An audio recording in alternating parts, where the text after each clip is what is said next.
Good morning, dear students. I am Ruhi Fatma from Department of Teacher Training and Non-Formal Education, Faculty of Education, Jamia Millia Islamia. It is a central university in New Delhi, in India. Today, we are going to discuss the concept of assessment and evaluation. Before discussing it, there are some terms which we need to discuss. For example, test, testing, examination, measurement, assessment, evaluation. ये सारी ही terms आपने पहले भी सुनी हुई होंगी, लेकिन क्या कभी आपने ध्यान दिया है कि इसका क्या मीनिंग है, इनमें आपस में क्या डिफरेंस है? चलिए आइए एक एक करके इनको देखते हैं। सबसे पहली चीज़ है टेस्ट। टेस्ट आज तक आपने बहुत सारे टेस्ट दिए होंगे, पर कभी आपने ये सोचा है कि टेस्ट होता क्या है? असल में test is a tool through which you measure the knowledge, aptitude, intelligence और achievement of students. यानी कि टेस्ट एक टूल है जिसकी हेल्प से हम बच्चों का, स्टूडेंट्स का, लोगों की नॉलेज चेक करते हैं, एप्टीट्यूड चेक करते हैं, इंटेलिजेंस चेक करते हैं और अचीवमेंट टेस्ट करते हैं। और ये अलग अलग एबिलिटीज़ हैं इंडिविजुअल्स की, और इन्हीं के हिसाब से जिस चीज़ के लिए हम ये टूल यूज़ कर रहे हैं उसके हिसाब से उस टेस्ट का नाम अलग हो जाता है। फॉर एग्ज़ाम्पल, अगर हम किसी का एप्टीट्यूड टेस्ट चेक करना चाहते हैं तो हम उस तरह के टेस्ट को कहते हैं एप्टीट्यूड टेस्ट। इंटेलिजेंस चेक करना चाहते हैं तो उसको हम कहते हैं इंटेलिजेंस टेस्ट। इसी तरह अचीवमेंट चेक करना चाहते हैं तो उसको हम कहते हैं अचीवमेंट टेस्ट। अगर हम और आगे बढ़ें तो हम टेस्ट को इस तरह से भी डिफ़ाइन कर सकते हैं कि टेस्ट इज़ अ सेट और सीरीज़ ऑफ क्वेश्चन। टेस्ट में होता है क्या है? नंबर ऑफ क्वेश्चन ही तो होते हैं। तो हम टेस्ट को इस तरह से भी डिफ़ाइन कर सकते हैं कि test is a set of questions या test is a series of question. और बेसिकली टीचिंग में हम क्या करते हैं, हम टीचिंग का मतलब आपको जानते हैं आप लोग कि टीचिंग का मतलब है या लर्निंग का मतलब है चेंज इन बिहेवियर। तो टेस्ट को हम कह सकते हैं कि इट इज़ एन इंस्ट्रूमेंट और systematic procedure for measuring the sample behaviour. जिस बिहेवियर को हम चेंज करना चाहते हैं in the desired direction. Basically learning is the change in behaviour या modification in behaviour in the desired direction. तो वो सैम्पल बिहेवियर जिसको हम चेंज करना चाह रहे हैं, जिसमें मॉडिफिकेशन करना चाह रहे हैं, तो उसको मेजर करने का एक सिस्टमेटिक प्रोसीजर है आपका test. Test is the answer the question how well does the individual perform. कोई बच्चा, कोई इंडिविजुअल कैसा परफॉर्म कर रहा है। अब कैसा, अच्छा, बुरा, कम, ज़्यादा, इसके लिए हमें हमेशा कंपैरिजन की ज़रूरत पड़ती है, दूसरी चीज़ों की कंपैरिजन की ज़रूरत पड़ती है। तो how well does the individual perform either in comparison with others और in comparison with the domain of performance task. Class के दूसरों बच्चों के कंपैरिजन में कहाँ कैसा परफॉर्म कर रहा है, या जो एक पर्टिकुलर परफॉर्मेंस आप कर रहे हैं, कोई पर्टिकुलर टास्क है उसके कंपैरिजन में कैसा कर रहा है, या अपने पुराने रिजल्ट के कंपैरिजन में कैसा कर रहा है। तो इन सारी इस क्वेश्चन का जवाब हमारा देता है टेस्ट। तो इस तरह से आपने देखा कि टेस्ट इज़ अ सेट और सीरीज ऑफ क्वेश्चन और टेस्ट इज़ अ टूल, इसको हम कह सकते हैं, या test is an instrument. Second term थी हमारी testing. Testing basically is a process of giving a test to the student is called testing, है ना। जो हम टेस्ट देते हैं, बच्चे जब टेस्ट करते हैं तो उसको, और हम उसके बाद उनको एक टेस्ट का पेपर देते हैं, वो उसको सॉल्व करते हैं, फिर हम उसको वापस लेते हैं और उसको चेक करते हैं, उसकी स्कोरिंग करते हैं। यानी तो ये पूरा प्रोसेस जो है, इस प्रोसेस को हम कहते हैं टेस्टिंग। और टेस्टिंग की मदद से ही हम बच्चों का, स्टूडेंट्स का अचीवमेंट चेक करते हैं, अचीवमेंट मेजर करते हैं डिफरेंट सब्जेक्ट्स के अंदर। थर्ड टर्म हमारी थी एग्जामिनेशन। तो एग्जामिनेशन थोड़ा सा और आगे बढ़ जाइए। जैसे टेस्टिंग एक प्रोसेस है, उसी तरह एग्जामिनेशन भी एक प्रोसेस है। And it is a process of gathering information about pupils' achievement through a number of tests which are conducted at a particular time, है ना। एक पर्टिकुलर आप क्लास में पढ़ते हैं, अलग अलग टेस्ट देते हैं, फाइनल एग्ज़ाम्स देते हैं, तो वो जो पूरा प्रोसेस होता है ना, करने का, ये सब इस सब करके हम क्या कर रहे हैं, बच्चों की जो पीपल्स की या स्टूडेंट्स की या लर्नर की जो अचीवमेंट है उसके बारे में हम इंफॉर्मेशन गैदर कर रहे हैं। क्योंकि टेस्ट लेते हैं, हम कहते हैं यहाँ तक बच्चे को आ गया, यहाँ तक नहीं आया, तो वो बच्चे के बारे में, उसके अचीवमेंट के बारे में, लर्नर के अचीवमेंट के बारे में हम इंफॉर्मेशन गैदर कर रहे हैं। तो वो जो पूरा प्रोसेस है that is known as examination. So such examination, ज़्यादातर इस तरह के एग्जामिनेशन जो होते हैं वो एंड ऑफ द टर्म होते हैं, जैसे आपके pre board exams, board exams या आपके फाइनल एग्ज़ाम्स कॉलेज वगैरह में। तो हमने देखा कि टेस्ट जो है एक टूल है through which information is collected, है ना। और ये पूरा कलेक्शन, इंफॉर्मेशन कलेक्ट करने का पूरा प्रोसीजर जो है, पूरा प्रोसेस जो है वो that is known as examination. And testing examination, जैसे अभी हमने पहले भी बात की, टेस्टिंग और एग्जामिनेशन प्रोसेसेस हैं of collecting information and test is the tool through which information is collected. तो इस तरह से ये तीनों चीज़ें रिलेटेड है, टेस्ट, टेस्टिंग एंड एग्जामिनेशन। अब हम आगे बढ़ते हैं, अगली टर्म है मेजरमेंट। मेजरमेंट आप सब जानते हैं कि आप किसी चीज़ को भी मेजर करते हैं, लेंथ मेजर करते हैं, वेट मेजर करते हैं, है ना। तो measurement means the description of data in terms of numbers, है ना। फॉर एग्जांपल आप कहते हैं 25 kg आपने वेट मेजर किया, है ना, 5 फीट आपने लेंथ मेजर की, तो description of data in terms of number 5, 25. So the process of obtaining a numerical description of the degree to which an individual possesses a particular characteristic, कोई एक characteristic किसी individual के अंदर कितनी है ना, उस डिग्री को अगर हम नंबर्स की मदद से न्यूमेरिकल डिस्क्रिप्शन दें तो उसको हम कहते हैं पूरा measurement. And it is the answer of the question how much. हम मेजरमेंट को इस तरह से भी डिफाइन कर सकते हैं कि measurement is the process of assigning the numbers to objects according to certain specified rule. किसी एक स्पेसिफाइड रूल की हेल्प से हम उसको नंबर में कन्वर्ट करते हैं। फॉर एग्जांपल अगर आप लेंथ मेजर करते हैं तो एक पर्टिकुलर एक फिक्स्ड हाइट को आप कहेंगे कि 1 मीटर है, एक फिक्स्ड हाइट को आप कहेंगे ये 1 सेंटीमीटर है, एक फिक्स्ड लेंथ को आप कहेंगे ये 1 सेंटीमीटर है या 1 इंच है या 1 मिलीमीटर है।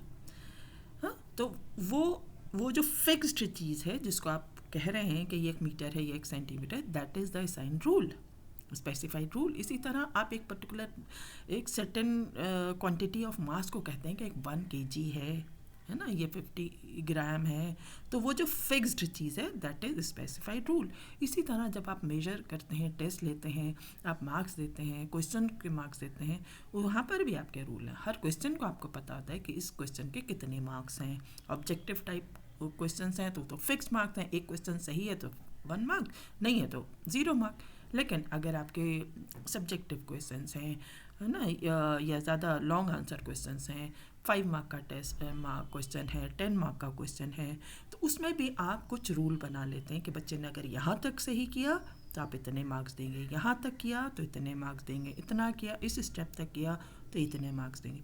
तो ये सारी चीज़ें जो आप पहले से प्लान कर लेते हैं, जो आप फिक्स्ड करते हैं, तो उसको हम कहते हैं स्पेसिफाइड रूल। उस रूल के अकॉर्डिंगली जब आप नंबर असाइन करते हैं तो वो पूरा प्रोसेस जो है is known as measurement.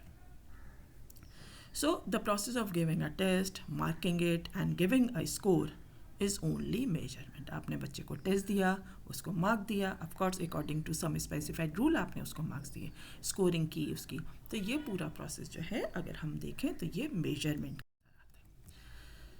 And the measurement gives a quantitative description of the student's behavior। जो behavior आपने modification किया है, जो change किया है, जो बच्चे ने learning की है, जो उसका achievement आया है, उसको आपने टेस्ट की मदद से quantify किया है। तो वो that quantitative description of student's behavior is known as measurement।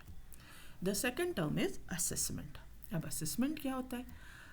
अगर जो अभी मेजरमेंट से हमने कुछ न्यूमेरिकल वैल्यू लेकर आए थे, अगर हम उस न्यूमेरिकल वैल्यू को कुछ वैल्यू देते हैं, उसमें वैल्यू ऐड कर देते हैं, यानी कि हम उसको कुछ मीनिंग दे रहे हैं, देन इट बिकम्स असेसमेंट, है ना। खाली आप आपने मेजर किया 25 kg, 5 फीट, 10 मार्क्स, है ना, तो ये तो मेजरमेंट हो गया। लेकिन जब हम उसको कुछ मीनिंग अगर देते हैं तो उस मीनिंग को हम कहते हैं मेजरमेंट असेसमेंट, है ना। और of course it is subjective. For example अगर जैसे मैंने कहा 5 फीट, तो अगर 5 फीट एक मेजरमेंट है, ये आपको पता है, लेकिन अगर मैं ये कहूँ कि 5 फीट जो है ये किसी 20-year-old गर्ल की हाइट है ना, 20 साल की उम्र की लड़की की हाइट है, तो आप क्या कहेंगे?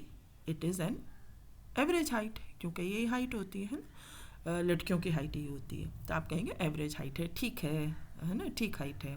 तो ये जो एवरेज कहा, ठीक कहा, दैट इज़ असेसमेंट, आपने उसको कुछ मीनिंग दिए।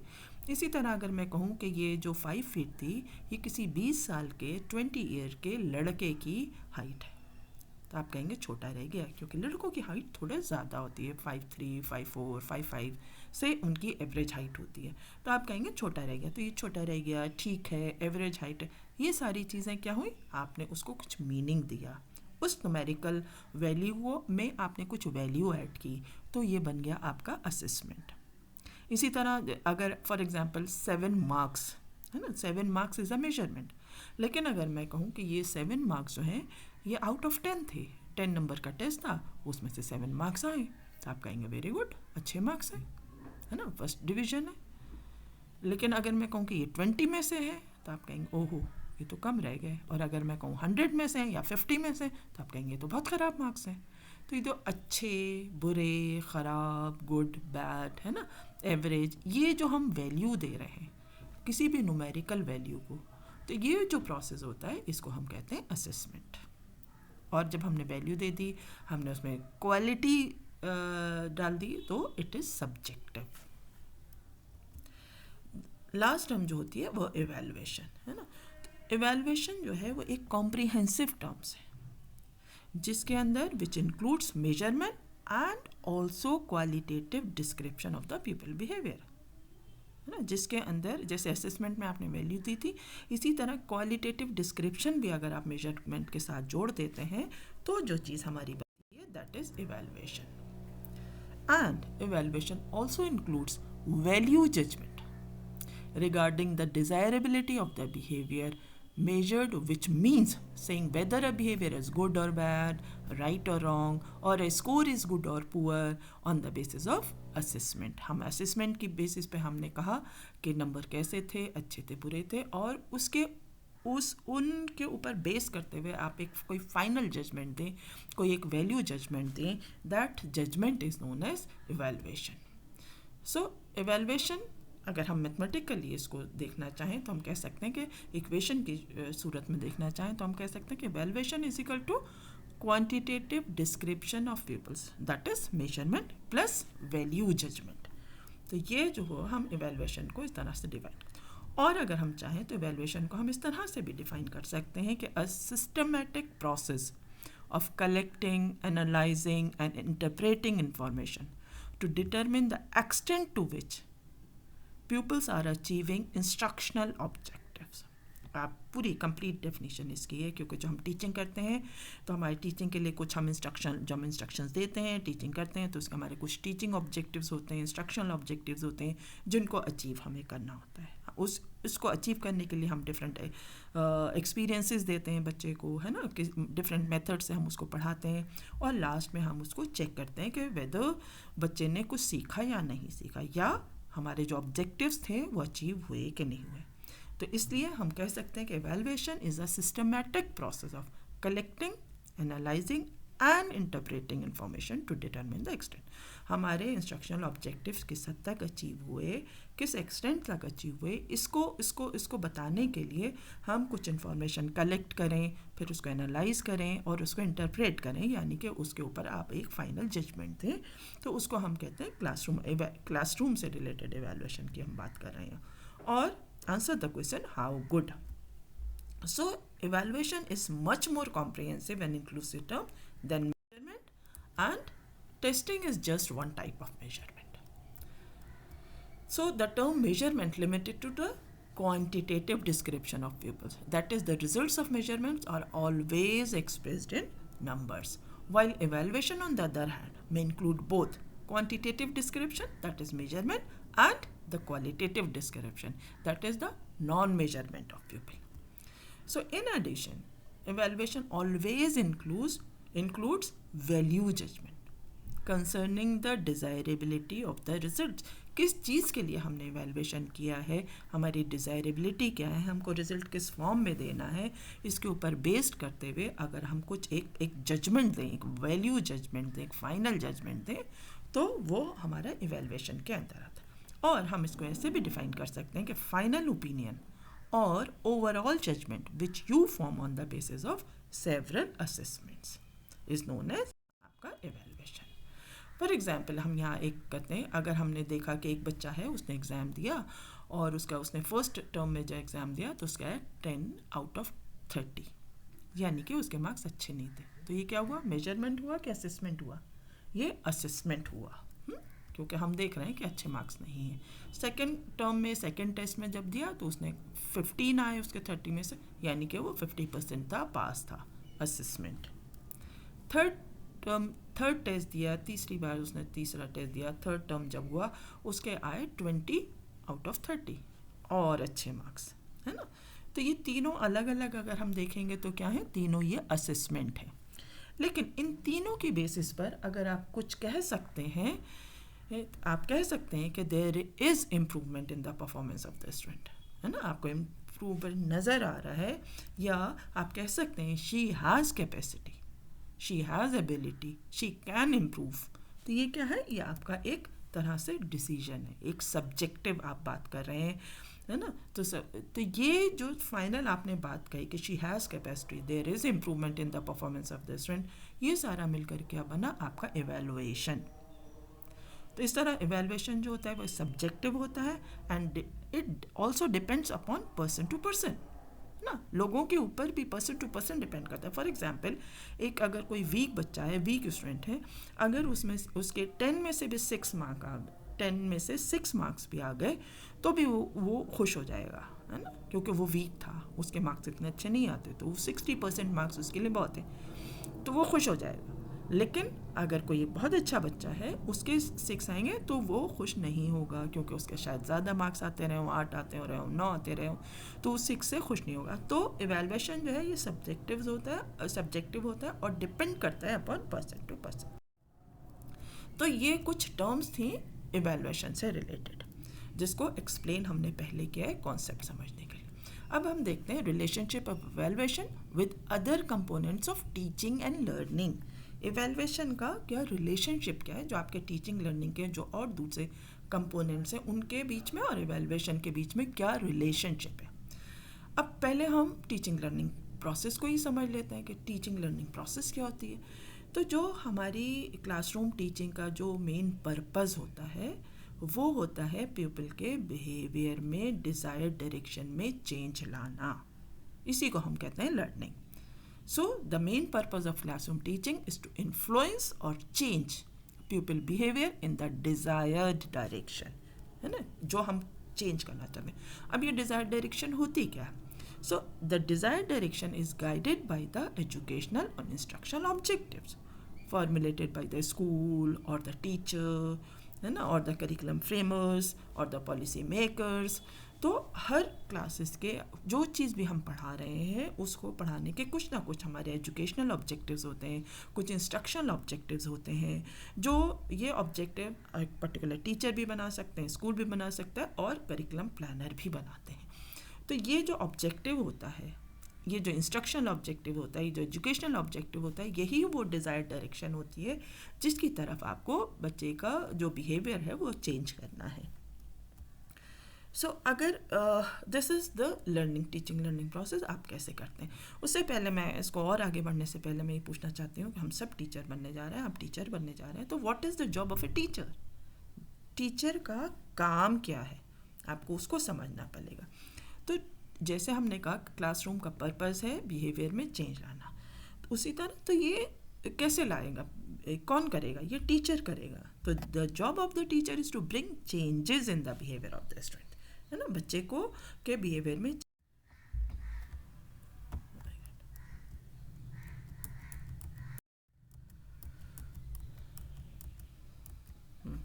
जो एजुकेशनल प्रोसेस है वो है क्या, इंस्ट्रक्शनल ऑब्जेक्टिव्स। जो हमने कहा सबसे पहला काम ये है कि आप एज ए टीचर सबसे पहले हमको इंस्ट्रक्शनल ऑब्जेक्टिव्स बनाते हैं कि हमें क्यों पढ़ाना है, वाई, है ना।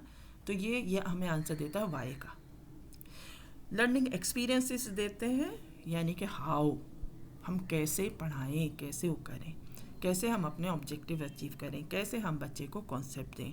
और last thing evaluation, that is how much. तो ये तीनों चीज़ें मिलकर ही आपका एजुकेशनल प्रोसेस बनता है, टीचिंग लर्निंग प्रोसेस को हम कहते हैं। तो अब ऑब्जेक्टिव्स होते क्या हैं basically? Objectives refers to the one's intention of desired behaviour then learner should acquire. And learning experiences क्या होती हैं? Refers to those activities and experiences that the learner undergo in order to acquire the desired behaviors. और learning experiences हम और भी कह सकते हैं involve the interaction of students and content with the help of teachers. The teacher uses various teaching methods and techniques for providing learning experiences to the learner. And these learning experiences leads to behavioral changes among learners. And learning involves modification in the behavior of learning through learning experience. और learning experiences को अगर हम और बात करना चाहें तो there can also be brought about through a number of ways.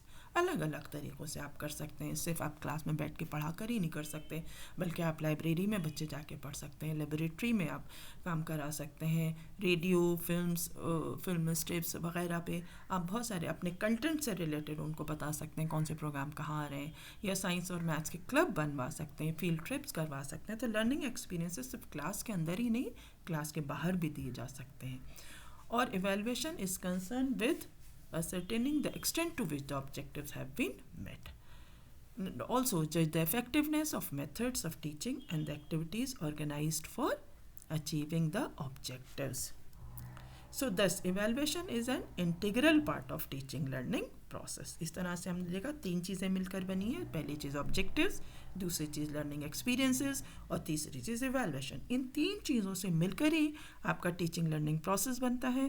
तो इस तरह से हम कह सकते हैं कि इवैल्यूएशन जो है कुछ अलग से चीज़ नहीं है कि टीचिंग अलग चल रही है, इवैल्यूएशन अलग चल रहा है, बल्कि इवैल्यूएशन जो है वो आपका टीचिंग लर्निंग प्रोसेस का एक इंटीग्रल पार्ट है. बात समझ में?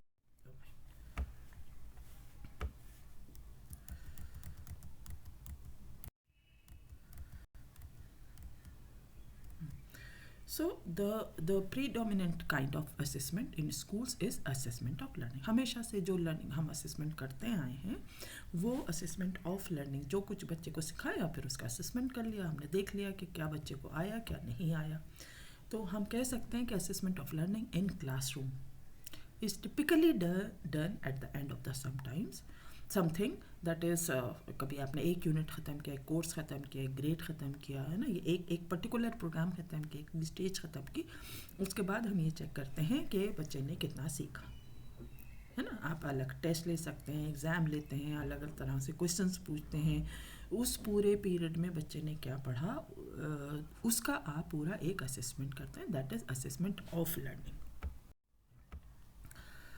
इसका जो पर्पज़ है असेसमेंट ऑफ लर्निंग का, ये purpose is summative, intended to certify learning and report to parents and students about students progress in school, है ना. ये इसका पर्पज़ क्या है? समेटिव है, यानी कि क्योंकि हम एंड में करते हैं कोई भी चीज़, दैट इज़ समेटिव. और इसका मकसद क्या है, इसका पर्पज़ और क्या है? ये इंटेंडेड टू सर्टिफाई लर्निंग, है ना, कि बच्चे ने जो कुछ सीखा है उसको सर्टिफाई करना और उसकी रिपोर्ट पेरेंट्स को देना, स्टूडेंट्स को देना, यानी कि बच्चे की क्या प्रोग्रेस हुई है, स्टूडेंट की क्या प्रोग्रेस है स्कूल में, इसके बारे में पेरेंट्स को बताना, लोगों को बताना कि बच्चा कहाँ से कहाँ तक पहुँचा. वो काम होता है आपका असेसमेंट ऑफ लर्निंग का. तो assessment of learning, the results are expressed symbolically, generally as marks across several content areas to report to parents. आपका लास्ट में जो हम रिपोर्ट कार्ड एक बनाते हैं स्टूडेंट्स का, टीचर्स जो बनाते हैं, जिसमें आप अलग अलग सब्जेक्ट्स में, अलग अलग कंटेंट एरियाज़ में बच्चे के कितने मार्क्स आए, कितना स्कोर आया, जो वो सारी चीज़ें दी जाती हैं सिम्बॉलिकली, हम उसको एक्सप्रेस करते हैं, वो आपका असेसमेंट ऑफ लर्निंग ही है. तो इस तरह से हम कह सकते हैं कि असेसमेंट ऑफ लर्निंग जो है वो समेटिव असेसमेंट होता है और उसमें फीडबैक उतनी नहीं दी जाती क्योंकि ये आप एंड में दे रहे हैं, है ना।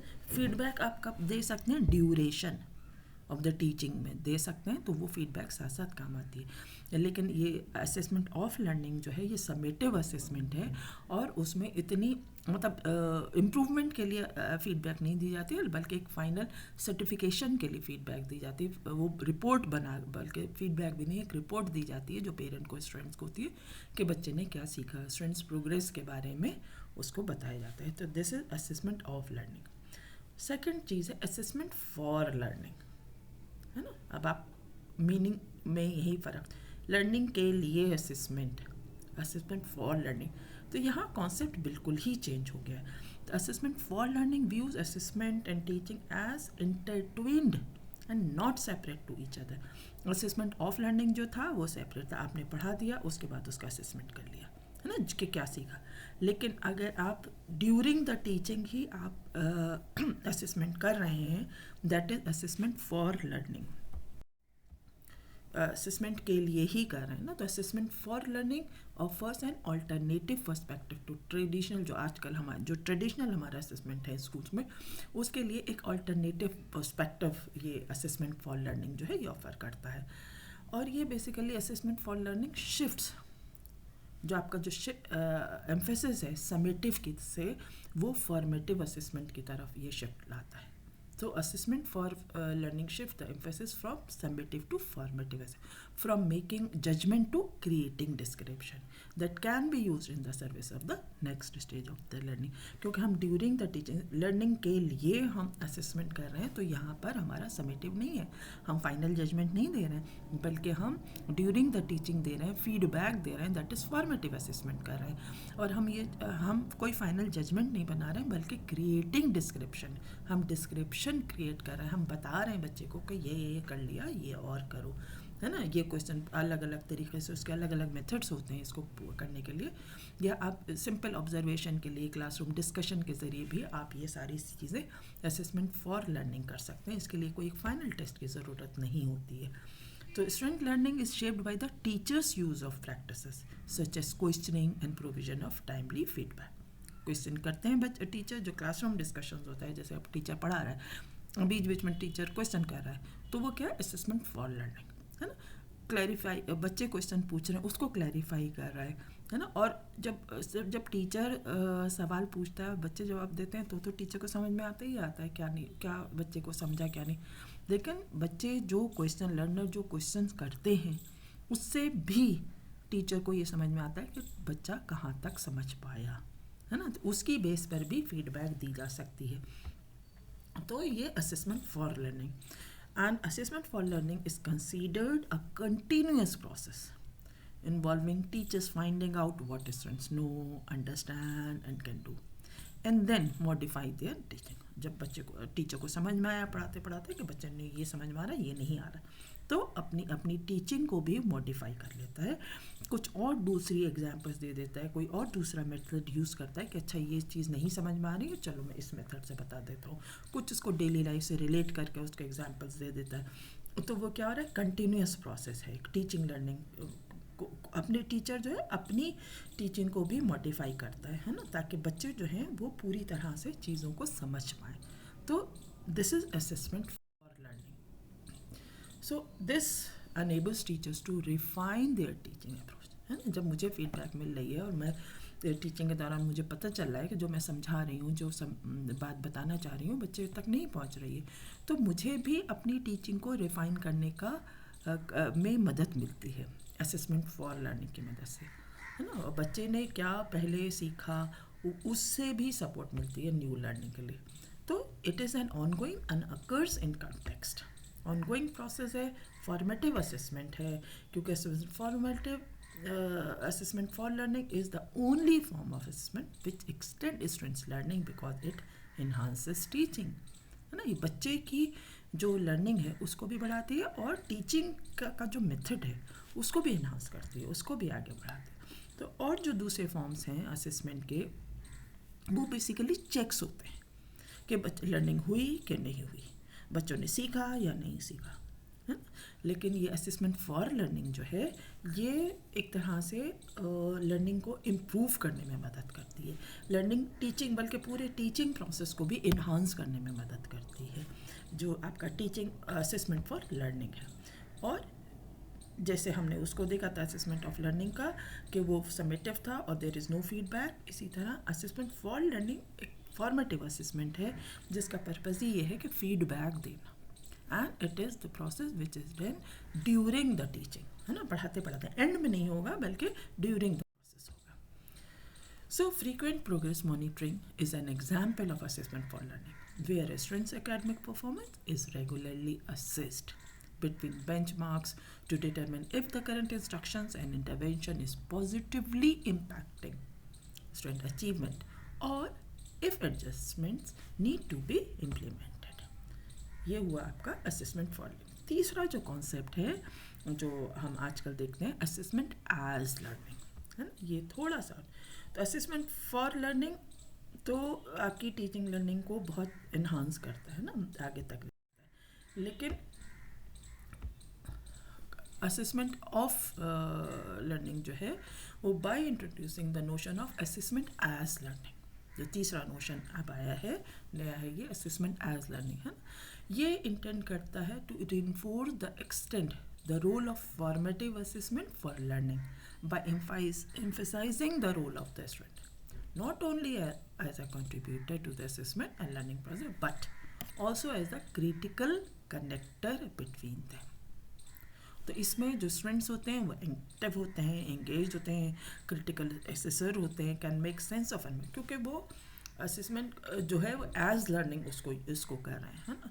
It occurs when students personally monitor what they are learning, है ना, बच्चे अपने आप अपनी लर्निंग को मॉनिटर करते हैं, फीडबैक को यूज़ करते हैं, जो उनको फीडबैक अलग अलग दी जा रही है उसको मॉनिटर करते हैं, उसको यूज़ करते हैं और उसके हिसाब से उस फीडबैक के हिसाब से एडजस्टमेंट करते हैं, अडेप्टेशंस करते हैं और कभी कभी even major changes in what they understand उसको भी करते हैं।